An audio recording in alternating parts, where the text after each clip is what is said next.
હરણી હત્યાકાંડને લઈને વડોદરા બાર એસોસિએશનનો નિર્ણય, જ્યાં માતા પિતાએ પિકનિકમાં મોકલતા વિચાર કરવો પડશે.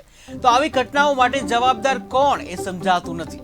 ગઈકાલની ઘટનાથી વડોદરા નવા કાલી ટીલી લાગી છે કે જ્યાં એફઆઈઆર નોંધાઈ છે એમને સજા થવી જ જોઈએ. એમની નિષ્કાળજીથી આ નિર્દોષ લોકોના જીવ ગયા છે. વકીલ એસોસિએશન કોઈ પણ આરોપીનો કેસ નહીં લડે. વકીલો તમામ આરોપીને સજા થાય તે માટે પ્રયાસો કરશે.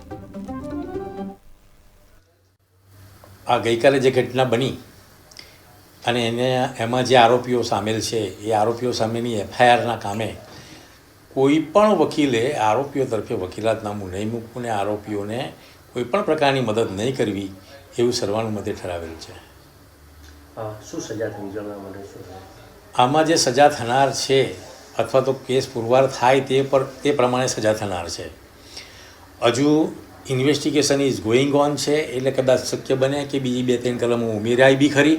તો એવા સંજોગોમાં અત્યારથી કહેવું કે 2 વર્ષ થશે કે 5 વર્ષ થશે અસ્થાને છે. આ જે પરિવારો છે એમની સાથે આપની શું સંવેદના છે? આજે જે ફૂલ સમાન નાના બાળકો જેમને પોતે જાન ગુમાવ્યો છે અને એમના મા બાપ બહેનો ભાઈઓએ પોતાનો ઘરનો સ્વજન એક જીગરનો ટુકડો ગુમાવ્યો છે. એમને ખરેખર જે એમના માથે જે વીતી રહી છે, જે દુઃખ છે એમને, એ તો એ લોકો જ જાણે છે.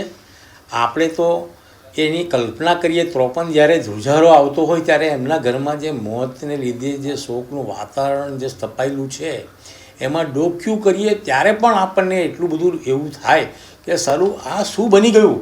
એવા સંજોગોની અંદર એમના માતા પિતાઓ, ભાઈ બહેનો બધાના ને આ શોકની લાગણી, આ જે શોક જે વ્યાપ્યો છે એ સહન કરવાની ભગવાન શક્તિ આપે એવી અમે માગણી કરીએ છીએ.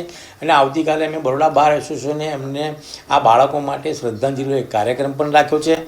અને અમે એવું માનીએ છીએ કે આ ઘટના જે બરોડામાં બની છે એવી દેશમાં પણ ન બને એ માટે ખરેખર કોઈ સાવચેતીના પગલાં લેવાય